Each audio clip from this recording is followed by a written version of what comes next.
Okay, here we are back in League of Legends. So, queued up lane in the top lane, and I have to make a blind pick. If this team comp is indeed accurate, I need to go someone tanky. And the most obvious candidate for a blind pick is going to be Sion. Rest is for the living.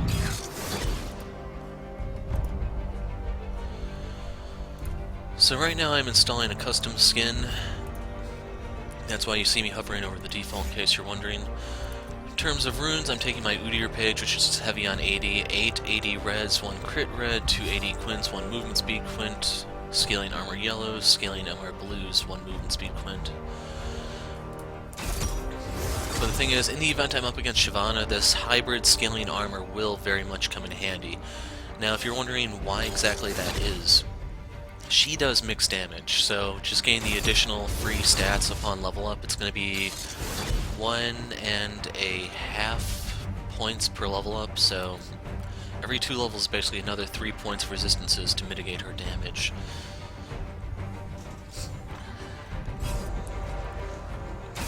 Could be Lulu top, Shyvana jungle, Morgana mid.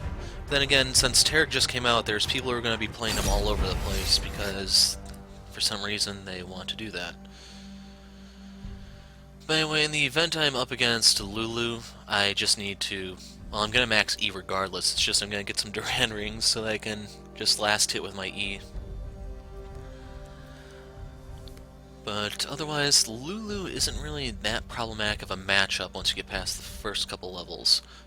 You will reach the point where you just become over-the-top tanky. Speaking of which, I forgot to show this. So you do have to pause it since I only had my masteries up for a second. But the thing is, Grasp of the Undying was recently nerfed. Yeah, it's Taric top. How did I guess? Was recently changed so that you only get 2.5% of your HP instead of the 3% like usual, and it's reduced for ranged characters, so that's probably going to force Graves out of the top lane since he can't just use that and sustain forever. But otherwise, let's see. These two are pre-made, so Lulu could roam top. Normally, you'd say, how would a mid laner roam top? The thing is, with Whimsy, or whatever her movement speed buff is, she can cover a lot of ground really fast. So I could end up gaining a lot of attention here. And from their perspective, I'm not going to have a skin, but we know the truth. Anyway, going over Keystones, Thunderlords, I don't remember if that's what I used for the Shyvana game I uploaded with the Yellow Lantern skin, but this can work. It just means she's going to be a little bit squishier. On the flip side, she will be packing a bit more of a punch. That makes sense for Callista, that's respectable for Morg. I always thought for Severe you'd go for this one because you can stack it really, really fast with your W. It gives you a flat 2 and then every... I don't know if every boomerang counts, but the thing is you still get the attack speed so you attack faster. Otherwise that makes sense. I didn't get to look at the other 2 keystones, but let's range these real quick.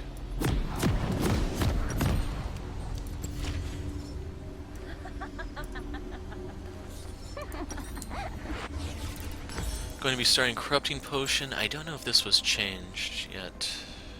I think it was. It gives you less health but more mana. But anyway, it's time for me to lose control of my mild temperament. And as such, I'm going to be providing post-game comp from here so you don't hear me cursing and screaming at the enemy. Okay, so post-game comp is coming in here. And I'm pretty sure you guys are probably wondering, what's the deal with all these supports going top lane lately? And to be completely honest, I have no idea. People are excited about new Taric, I guess, want to take him top, and this is going to be painful. But anyway, here you get to see my Red Lantern Sion skin, and I'm kind of trying to show it off right here. So if you're not familiar with this skin, I'd say this is probably the single best Sion skin available, including counting the ones that Riot sells. You may be saying, hey, didn't Sion just get a legendary skin? What's so great about this one that could make that one look like crap? And you'll see. Basically, there's some unique effects for his passive. But anyway, right here I'm warding the red buff just in case Shyvana decides to try to counter jungle. She is a pretty fast clear, and in reality she could do that, it's just... she doesn't. But still, better safe than sorry. So if you look at Taric right there, that skin really does make me think he's a candidate for being a Violet Lantern or Star Sapphire, whichever one you want to think of him as. But otherwise, neat trivia fact, if I had all the Lantern skins installed, there'd actually be a lot of them in this game. Severe has the Blue Lantern AD Carry skin, Diana is the mid lane Green Lantern, Sion, as you can see, is the top lane Red Lantern, Shyvana is the Yellow Lantern Jungler, I believe. Either that or, well, it depends. Her and Hecarim can both top lane and jungle. And then Callista is the Yellow Lantern AD Carry. So, in retrospect, I probably should have turned all of the Lantern skins on, but oh well. So right here you can see Taric has the edge early on, but he's packing a Doran shield and I got him to use his one potion already, while I've yet to use my corrupting potion at all. And in reality, I would not recommend sending Taric to a solo lane because his new W, I think it is Bastion, the way it works is that it needs someone to play off of. It extends the range of his stun and just has some other effects that can happen. And yes, right there, my last hitting sucked. Missed out on a little too much of my taste. Right here, I'm just trying to whittle Taric down, and I do have the means to kill him solo. It's just... well, actually, I do kill him solo, I remember.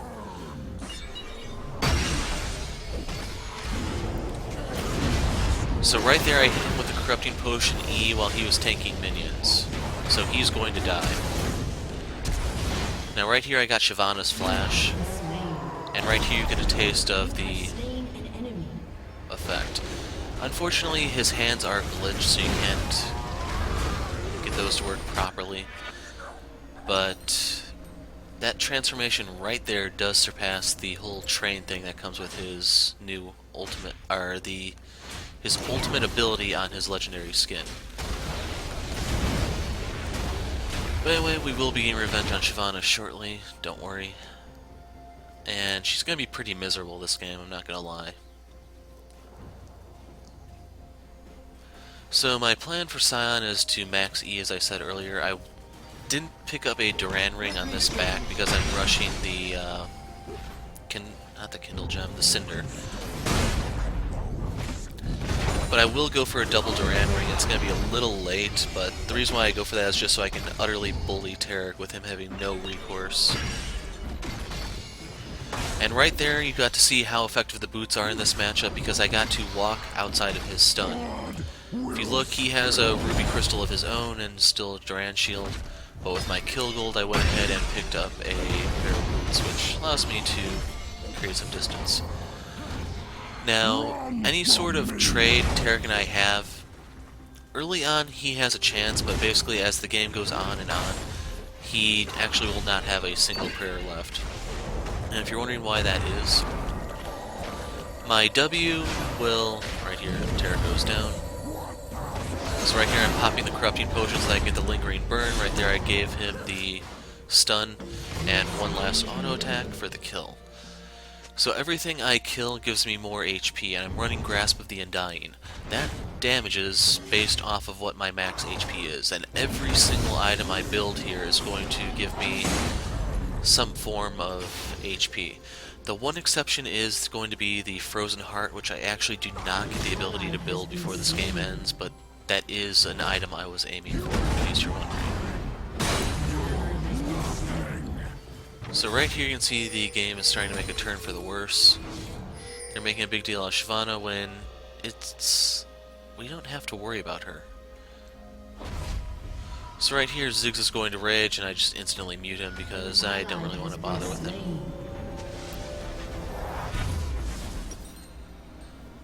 So right here I go ahead and pick up the Cinder. I don't have enough gold to pick up anything else, but one click later and Ziggs is no longer an issue.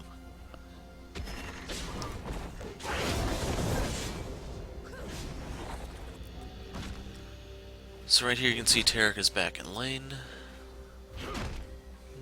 I'm trying to look at what Diana has, but it's not... I can't see on my screen. So anyway, with the Cinder I have passive damage that's just going to come out for being near stuff. And the other component is that it gives me more health to give me a better shield on my W, and then if I got the chance to finish my Titanic Hydra, the health would actually increase my damage also.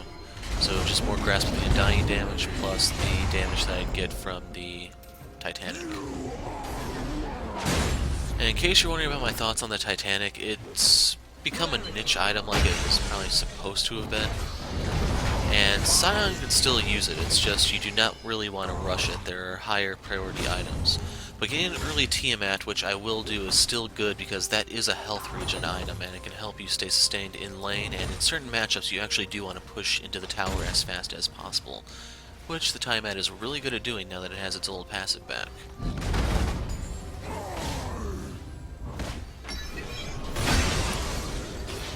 So right here I'm just trying to whittle away at Taric. You can see he has a Sapphire Crystal. I was under the impression he was going for the tank build with the Frozen Fist Sunfire Cape, but he doesn't.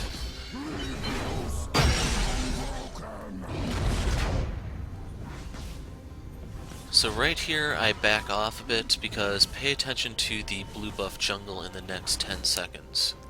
My team's blue buff jungle, that is. It's warded, so that's the one you can see. Right here I'm just clearing the wave, this way I get to deny Taric some CS, and lo and behold we have a fight. So we need to do something here. With blood and rage of crimson red, from a corpse so freshly dead, together with our hellish hate, burn you all, that is your fate. And it's not over yet, folks. So I wanted to give this to Ziggs, but unfortunately Callista and Morgana become an issue, so we have to put them in their place. Nice exhaust bubble from Nami. I killed Callista before Morg ults in, and Morg was just sent to her doom. With the slow right there, I'm damaging Morgana with my Cinder, and then I hit her with Grasp of the Undying for the kill. So right there I got 2 kills, Severe got 1, I got the assist off of that. Really, really amazing teleport play, and the best part is at the very end, we go ahead and get Dragon. And I'm content to take this because my goal is to go back into this. So if I have to burn everything I have in order to take this, that's fine. You can see I'm out of Corrupting Potion stacks, I have no mana, and with all the gold I just picked up, we are going to go make Taric's life hell.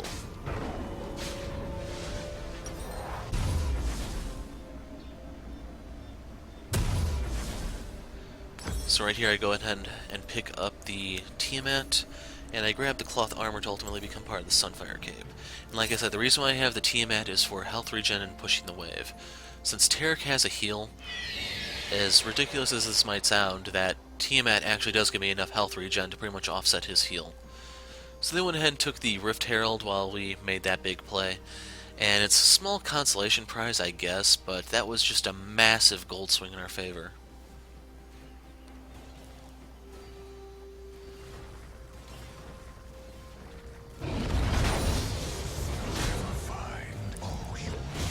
So, if I weren't actually smashing the lane this bad, I probably would have picked up a pair of Doran Rings right now. I'm going to get those after getting the Sunfire Cape.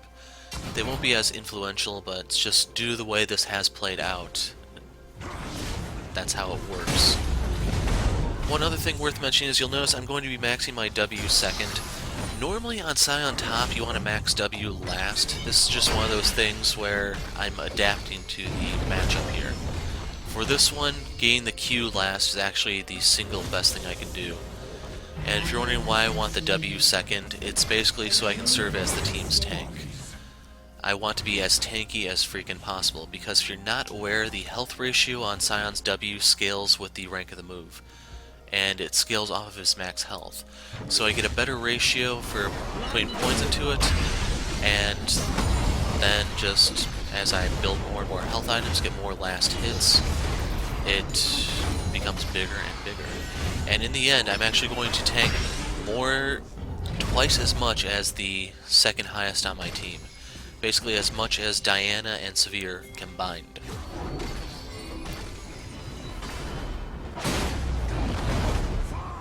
So I didn't notice if the minion there actually hit him, but you can see that this is just a rough matchup for him. He's fallen way too far behind at this point. Basically that teleport gang sealed his fate. Speaking of sealing fates, I need your heart, Taric. The oath dictates it. So right there you got to see the solo kill, and as a result of that, Shyvana is going to be she's going to camp top non-stop.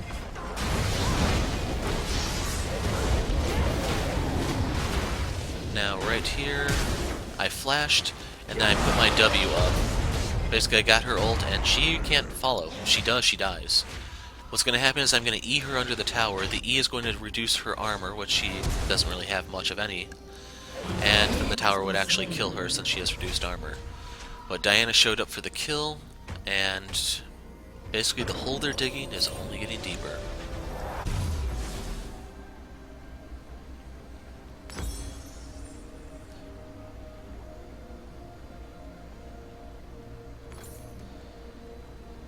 So right here I picked up one Doran Ring because finishing the Sunfire is not as much of a priority at the moment. The thing that I was worried about, if you noticed there, was just my mana. By getting the Doran Ring I get 50% mana regen, I get mana for last hitting, and I'm trying to use my E and my Q, E and Q to clear the wave. So if I can last hit all the minions, that will give me, let's see, there's 6 per wave, and I believe it's 4, it's either 3 or 4 mana back, so I'm looking at either 18 to 24 mana back, plus whatever I regenerate along the way. Which pretty much means my E is kind of close to being free well... Let's see. I actually can't see Sion's mana regen right here, but I'm trying to figure, based on what I regenerate over the period of 30 seconds, plus the refund, my E could be free to use, basically once per wave, and I'm only paying for the Q. And basically once I get a second Doran's Ring, my stuff is going to be pretty close to being free. Basically, with the whole mage rework on the horizon, I believe stacking Doran Rings is going to have not only become the norm, but it's going to become mandatory since they're trying to phase out mana regeneration. The alternative is more people packing Frost Queens, which is actually what my top lane Karma build is going to be doing more often if things go through as is.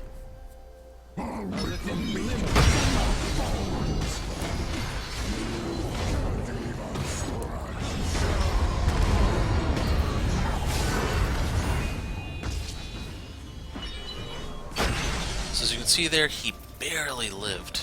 Bit unfortunate. But here we go. The blackest night falls from the skies. The darkness grows as all light dies. We crave your heart and your demise. By my black hand, the dead shall rise. Since Sion turns into a black lantern upon death, it's only fitting that he uses both oaths, don't you agree?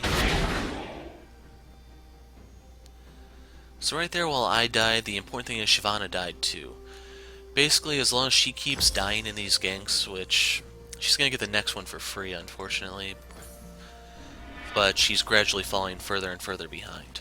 And the worst part is, Diana is a weak early game jungler, and she can get kind of tough under the right circumstances. And basically, she's getting fed. She very much is an issue for the enemy team, and it's only going to be getting worse, especially when I'm there to provide peel in the coming team fights. But anyway, second Sunfire complete, second Doran's Ring acquired. One thing at a time. So right here, I don't have to worry about my mana as much until I start to sell those Doran Rings. Right there I have the rank 2 ult, which would have killed Taric if I had it for that last fight. And hopefully right here you can see how much of a difference Grasping and Diana is going to be making, because he seriously can't trade. If he wants to sit there and try to hit me, he's just gonna fall further and further behind.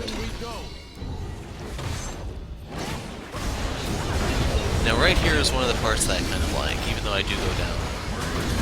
Now since they are far enough away from me, my only recourse is to start taking the minions. And right here is one of those oh crap moments for them when they realize my health isn't actually going down. They have to come back out to stop me, otherwise I'm going to clear out the entire minion wave and then they have to linger longer. One thing to keep in mind for Sion's passive is that your death timer is actually ticking while you're up. So even though I'm just sitting there rampaging on the minions, I'm getting closer and closer to respawning. And I'm still having an effect on the field. I'm still getting gold. I don't know if you get EXP after death. Right here I tried to teleport in. Unfortunately Diana goes down too quickly, but if you look in the mid lane, Severe is there. She's going to take the outer turret. And I realized, you know what? I want something off this teleport. Let's go take the inner too. Basically, with those two wounded, Taric dead, and Morg here, they really can't stop us. And unfortunately I did pull tower aggro for hitting Morg with the E. And I wanted the last minion to die, and then I'm willing to tank this. So to get the absolute most out of that teleport play, the next course of action is to go take the second dragon. That way, if the match turns into kind of like a split push thing, which I can do because of my ult and my teleport allowing me to cross a lot of distance very fast, having the tower burn is going to help considerably. So right there I dropped wards here so that we can see them approach. Those are the two sides that they're going to come from. Basically Shyvana will either ult over the wall, which she will actually do, or she can approach through the river. There is a chance they could approach through the tri-brush, it's just very unlikely. It's just a very indirect, out-of-the-way path. You do see people do it occasionally, it's just not a frequent thing. So right here I was content to give that to Severe. I'm getting kind of fed, so I want to make sure that the team's wealth is distributed so that we can be more effective. Now my plan here is to ult Shyvana as she ults. It's not going to go as I'd like, unfortunately. I don't know if we pass one another or if our ults somehow have some sort of synergy to where we can't knock one another about. Thing is, she dies, Diana still secured the dragon, and like I said, they're just digging a deeper hole. So to reward myself for such a neat play, I decided to go ahead and take these. Remember that every small minion is worth 2 HP, and every big one is worth 10. Now my plan here is to go top and kill Taric. It's not how it's going to play out, unfortunately.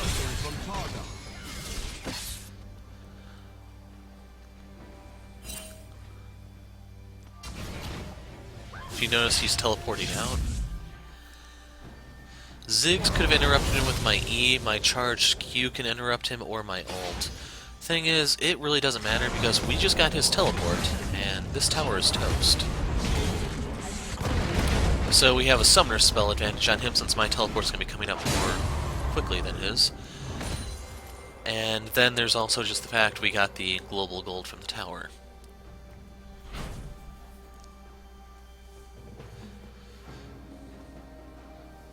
So right here we're just making slow and steady progress to secure us the game.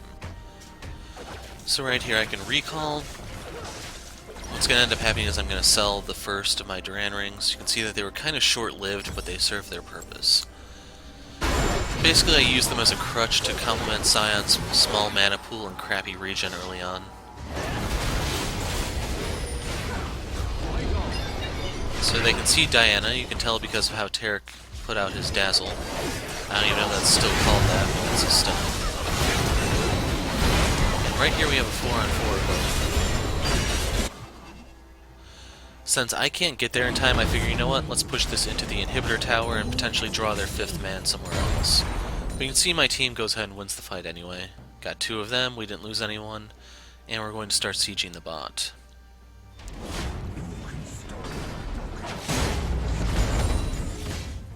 An enemy has been slain. So my HP pool continues to grow, and I don't think I pointed out, but the Spectre's Call gives me more HP. Gives me conditional regen, but once I get the Spirit Visage, then the regen from my Tiamat becomes even more influential. So they can see me here, I don't really care. I figure I can just kill the pink. Unfortunately, I won't get the blue buff, but I am going to pull them up here. It's right there, Shyvana. Due to Smite, there's really no realistic way for me to contest that. And the bad news for her is she's packing Chilling Smite instead of Challenging Smite, so I can just take off. Team has destroyed a turret. So yes, while they came to stop me from taking the blue buff, my team really did just take an inhibitor turret. And they're picking up kills still. So right here I'm killing those for a quick 12 more max HP. And since I'm the team's tank, I go ahead and finish off the W. That way I can just sit in the middle of the fight and take everything they throw.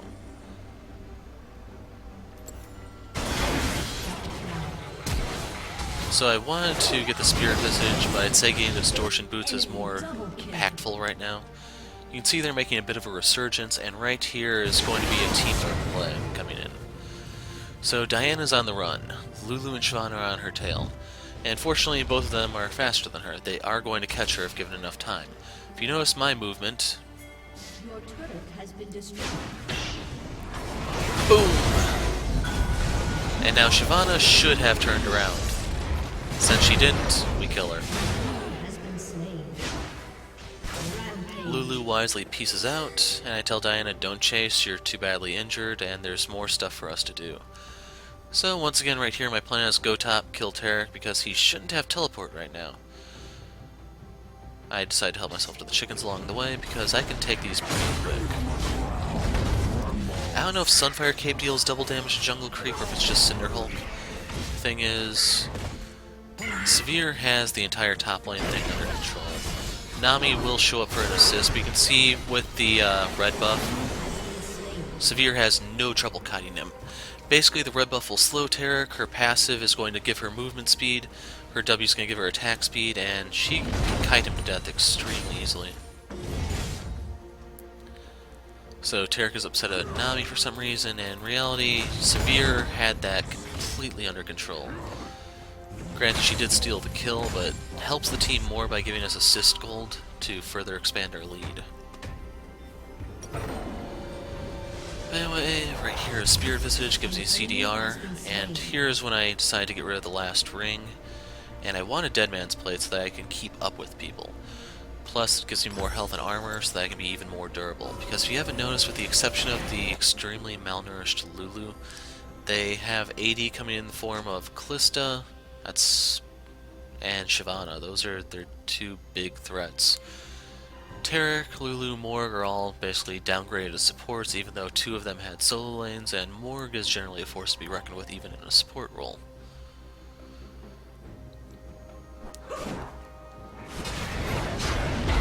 So right here, for some reason, they think they're a match for me. Right there, I denied them the Morg ult with my ult. Ziggs gets the kill on Callista, Severe grabs Morg, and I don't really know what they were thinking. But anyway, with those two out of the picture, third dragon is guaranteed to be ours. And what's nice about this one is I need movement speed to keep up with the enemy. And that's what I just got. One other thing of note, well, let's just watch this fight and I'll talk about units. So unfortunately Severe went down. You can see Shyvana's damage here. She killed Diana. Then she decides to try to trade with me. She packs some damage, but I just have too much sustain. And right here I'm going to botch things royally. Now, the proper move would have actually been stick to Taric and kill him. Unfortunately, Ziggs and I don't do that. So due to a black shield, Ziggs is a goner. And had I turned and got Taric, I probably would have saved Nami, or at the very least, gotten something for this.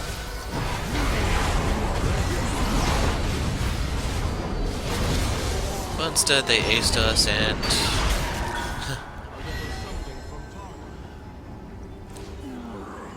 they get a small glimmer of hope.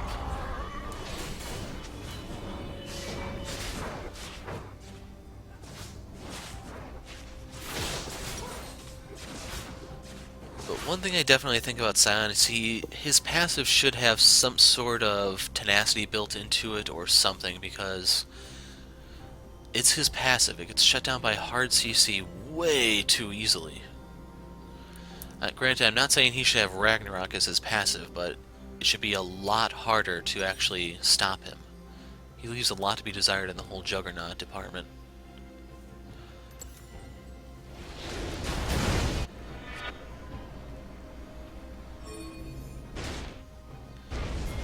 So right here they're trying to push in the mid lane, which is a good move on their part. At this stage of the game, these outer towers should be going down pretty easily. And Nami could last hit those if she wanted. It's just for one reason she chooses not to. And due to the low rank in my Q, I actually couldn't last hit that one.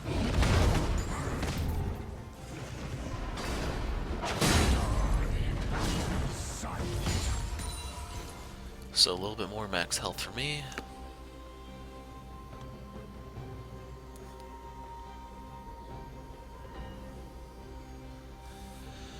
And I should point out, in case you're wondering about my final items, the T-Man is going to become a Ravenous Hydra. Not a Ravenous Hydra. The 8...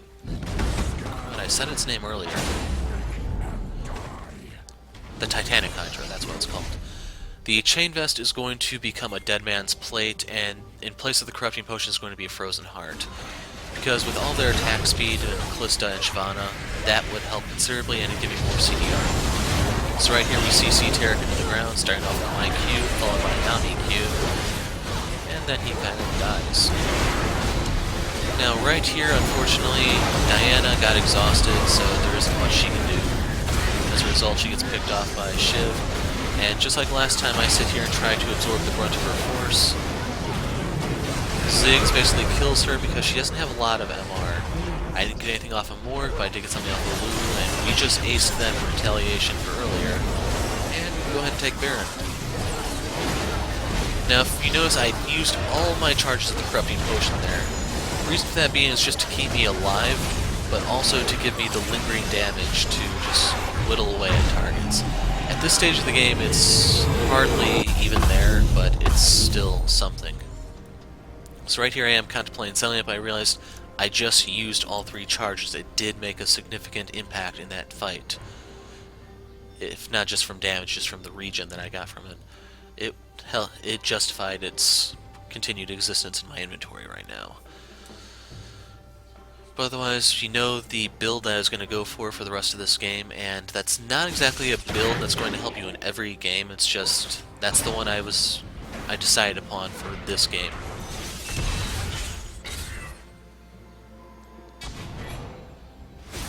But anyway, right here is the final battle. I guess they thought they caught Nami out. Unfortunately, Nami's ult fails to deliver, but Severe's does. Lord misses. I ult Callista. Down she goes. I flash onto Lulu and pop my shield. Down she goes. Shyvana and Ziggs killed one another. And all that's left is Taric. So, I'm gonna put my shield up. Pay attention right here. He's low, pop the shield, and he's dead. I get the triple kill and secure the ace for the team. If you're not aware of how Sion's W works, you can pause right there if you want to see it, but it scales off of the enemy's HP. It does percent HP damage. So, him going tanky just means I hurt him more. And that's all, folks. You got to see Red Lantern Sion. His infinite rage in action. With a cameo appearance from Black Lantern, of course. No last hit for me, but I can still dance on their base so they know who the boss is. And as per usual, here come the in-game stats where you can see that how much damage I actually tanked. Got a key fragment, my rank is S-. There's no notification for the chest because I got one for Sion on the first week. Basically, I had a Yi jungler, and I was up against Darius, and every time my ult was up, Yi came top to kill Darius, and Darius just rage quit at the 10-minute mark. So, that's why you didn't see that game, in case you're wondering. Right there's the damage taken. You can see that my job was to absorb as much for my team as possible, and I delivered. There's the healing, and last chance to look at the stats. But anyway, that's it for now. I'm the hero of light as a Red Lantern this game. Thanks for watching, and goodbye.